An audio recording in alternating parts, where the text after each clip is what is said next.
오늘의 사연 지금 바로 시작해 볼게요. 몇 년 된 이야기지만 아직도 기억에 깊게 남아서 한번 사연으로 이야기해 보려고 합니다. 군대 갔다 와서 복학을 하고 평범하게 학교 생활을 하고 졸업을 몇 개월 앞둔 시점이었습니다. 그때 무슨 헛바람이 들었는지 배낭여행을 훌쩍 떠나보고 싶었습니다. 다른 나라에서 고생을 하면서 여행을 하면 견문도 넓어지고 좋은 경험이 될 거라고 생각했고 그 당시에 조금 유행이었기도 했습니다. 졸업 후 취직할 때도 이력서에 쓸 수 있고 그때의 경험을 잘 살리면 취직에 유리할 수도 있다는 말도 어디서 주워들어서 배낭여행을 가야겠다는 확신이 생기자마자 부모님께 허락을 받으러 본가로 내려갔어요. 그 당시 자취를 하고 있었는데 부모님께 배낭여행 이야기를 했더니 대견해 하시면서 제 뜻이 그러면 다녀와 보라고 하시더라고요. 그래서 당연히 여행 경비를 달라고 손을 내밀었는데 제 학비랑 생활비 되는 것만으로도 빠듯하다고 정 다녀오고 싶으면 제가 직접 벌어서 다녀오라고 선을 그으시더라고요. 포기할까도 했는데 그때 당시에는 배낭여행을 꼭 다녀와야겠다는 생각이 들더라고요. 남자가 마음먹은 거 한번 잃어보자는 심정으로 곧바로 휴학계를 내고 아르바이트를 시작했습니다. 이것저것 아르바이트를 찾다가 조금 힘들더라도 돈을 많이 주는 일을 찾기 시작했습니다. 서울 외곽에 있는 대형 고깃집이었는데 거기서 불판 닦는 일을 시작했습니다. 열기에 약품 냄새에 고무장어 안에는 땀이 꽉 찬 상태에다가 일은 정말 고되고 힘들었지만 나름 차비도 넉넉하게 챙겨주고 알바비까지 쏠쏠했기 때문에 이렇게 몇 달만 하면 여행 경비는 충분히 모을 것 같다는 생각이 들었습니다. 규모가 꽤 큰 식당이라 그런지 일하는 사람도 많았습니다.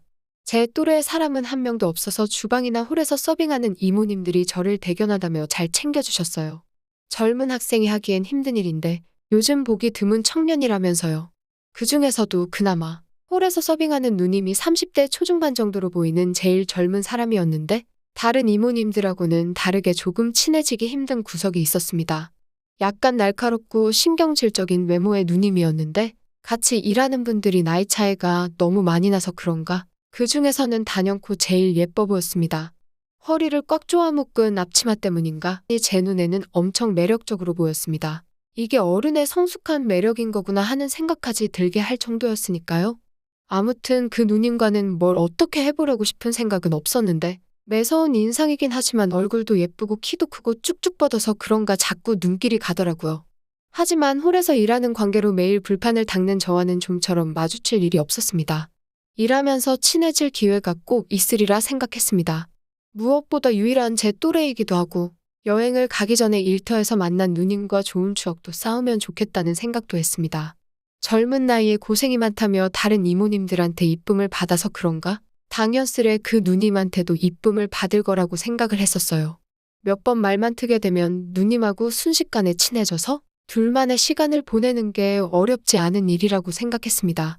식당에 일하는 남자 중에서도 누님에게는 제가 유일한 또래이기도 하고 아마 대충 보아도 제가 제일 힘도 좋아 보였기 때문에 누님에게 매력 어필을 하는 건 일도 아닐 거라는 생각이 들더군요. 기회만 노리면서 누님과 친해질 기회만을 호시탐탐 노리고 있었습니다. 거의 매일매일을 일터에서 보는데 언젠가는 기회가 올 거라는 생각이 들었습니다. 그나마 일하는 사람들이 대화를 주고받을 수 있는 때가 있는데 그건 점심에서 저녁으로 넘어가는 시간에 다 같이 모여서 먹는 식사 시간이었습니다. 여행까지 얼마 남지 않은 시간 동안 빨리 작업을 걸어야겠다는 생각이 들어 그날 점심에는 작정하고 그 누님의 맞은편 자리에 앉아서 밥을 먹었습니다. 누님은 벌써 밥을 먹고 있었는데 앞자리에 제가 앉는 걸 눈치챘는지 눈만 흘깃하면서 제가 앉는 걸 확인하고는 별로 신경도 쓰지 않고 식사를 계속하더군요. 생각보다 차가운 누님의 반응에 의기소침해졌지만 이대로 포기할 제가 아니었습니다. 제 소개를 하면서 살갑게 인사를 건넸는데 돌아온 반응은 더욱더 차가웠습니다. 그녀는 저에게 말 걸지 말고 조용히 밥이나 먹으라며 대화 자체를 거부하더군요. 괜히 뻘쭘해져서 아무 말도 더 붙이지 못하고 그 자리에서 식사만 했습니다. 그런데 오히려 그 누님이 저를 무시하는 듯하는 차가운 반응에 저도 모르게 마음 한구석이 뜨거워지더군요. 저를 살짝 무시하며 짓누르는 듯한 태도가 오히려 그 누님을 정복해보고 싶은 욕심이 차올랐어요. 밥을 먹으면서 저런 태도에 누님을 굴복시켜 넘어뜨릴 생각을 하니까 짜릿해졌어요. 그 뒤로도 매번 틈만 날 때면 누님의 근처를 어슬렁대면서 말을 한번 붙여보려고 노력해봤지만 누님은 언제나 철벽을 치면서 저를 상대도 해주지 않았습니다. 오히려 저를 무시하고 헛소리 말고 일이나 똑바로 하라는 등 저에게 독한 말을 하면서 계속 저를 찍어 눌렀어요. 누님이 그렇게 저를 대할 때마다 끓어오르는 그 이상한 느낌을 참아내기 점점 힘들어졌습니다. 그 차갑고 성숙한 미모가 오히려 그런 독한 성격과 더 잘 어울린다는 생각이 들었습니다. 이제는 누님과 친해져서 어떻게 기회를 노리는 게 아니라 그 누님이 저 없이는 견딜 수가 없도록 정복해버리고 싶었습니다. 비록 불판이나 닦는 허드렛 일을 하지만 기회만 있다면 할 수 있겠다는 자신이 있었습니다. 하루는 누님의 의외의 모습을 발견했습니다. 잠깐 저녁으로 넘어가는 늦은 점심시간, 평소보다 조금 바쁜 하루를 보냈습니다. 점심때는 손님이 많이 없는 편인데 그날따라 점심 손님이 많아서 점심부터 불판을 닦느라고 지치더군요. 한 바퀴 돌고 나니 더 이상 몰려들어오던 불판도 줄어들어서 땀에 찌든 몸을 좀 식히려고 밖으로 나와 숨을 돌리고 있었습니다.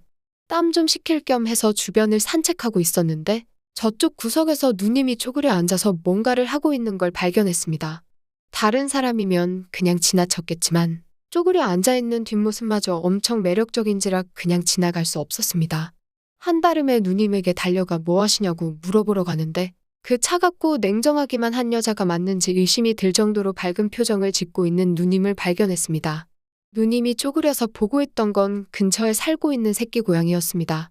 마감 시간마다 와서 손님들이 먹고 버린 고기를 얻어먹는 녀석인데 꽤나 귀여워서 일하는 사람들의 이쁨을 받고 있는 녀석이었어요. 세상 상냥하고 귀여운 말투로 고양이와 시간을 즐기는 누님의 모습이 정말 의외처럼 보였습니다. 제가 가까이 다가가니 누님이 흠칫 놀라며 다시 차가운 표정으로 돌아왔지만 고양이를 보듬어주는 손은 멈추지 않았습니다. 이 고양이로 말을 걸면 누님하고 친해질 기회가 생길 것 같아 저도 고양이랑 친한 척을 하면서 같이 장난을 쳤습니다. 고양이가 평소보다 더 애교를 부리면서 앵기는데 누님이 저에게 먼저 말을 걸어왔습니다.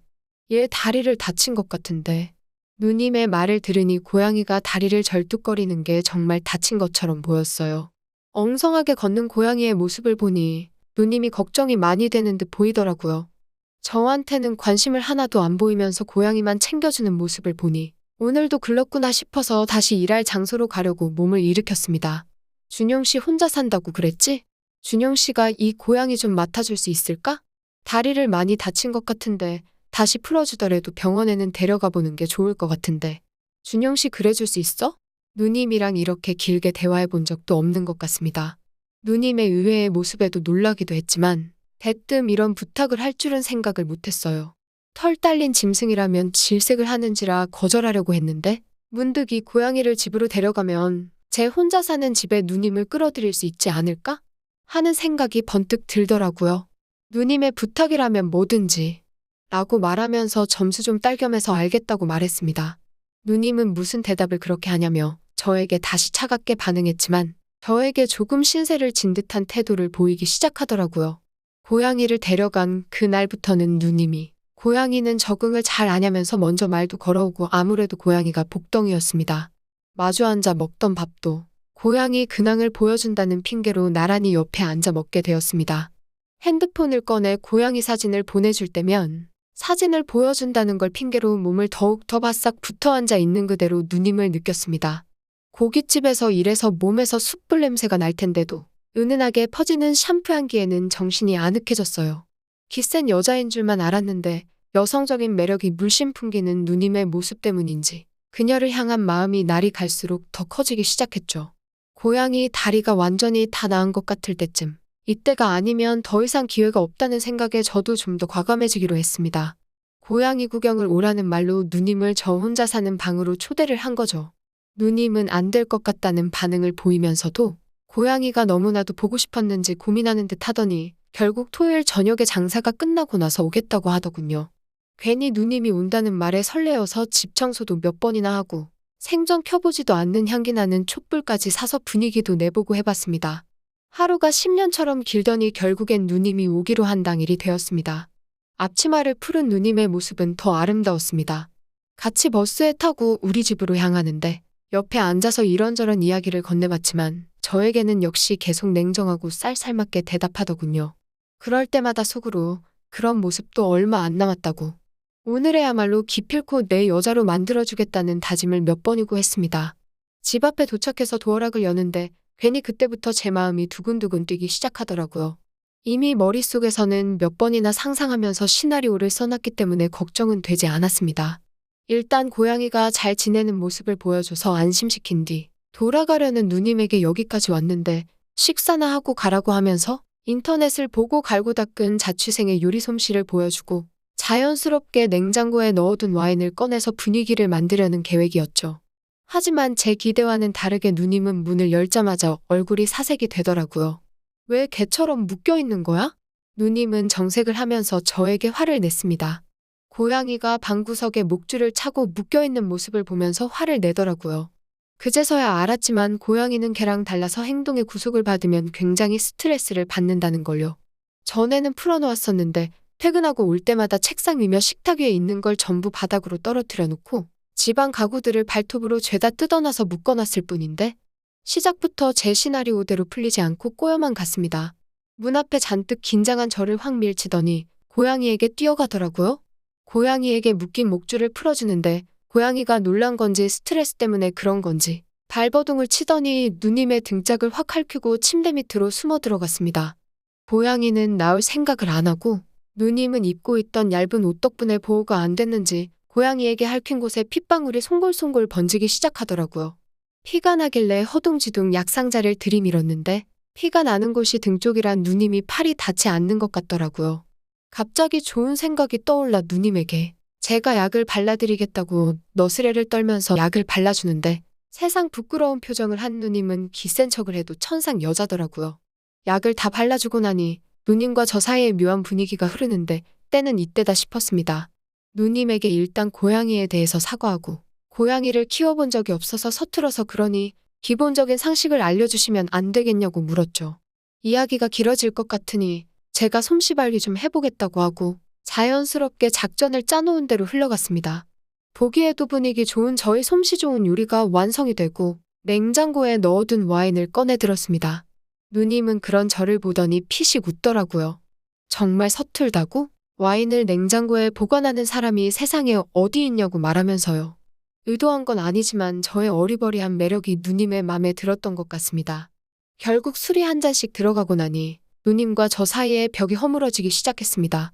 어느 순간부터 고양이 이야기는 뒷전이고 혼자 살면 외롭지 않냐는 둥. 누님도 혼자 사는데 너무 외롭다는 둥. 남자와 여자의 대화가 이루어지고 있었죠. 이제 분위기가 무르익었다는 생각이 들어서 누님에게 아까 약 바른 곳을 한 번 더 봐주겠다고 이리 와보라고 했습니다. 누님은 저를 거절하지 않고 제 옆으로 다가왔고 약을 상처 부위에 다시 한번 쭉 짜서 바르니 누님의 입에서 나지막한 소리가 새어나왔습니다. 그렇게 기세를 몰아 누님을 등 뒤에서 껴안았고 사실 누님을 좋아한다고 고백을 했습니다. 누님은 저에게 안긴 채로 아무 말도 하지 않고 있다가 이내 고개를 돌려 저와 입을 맞추었습니다.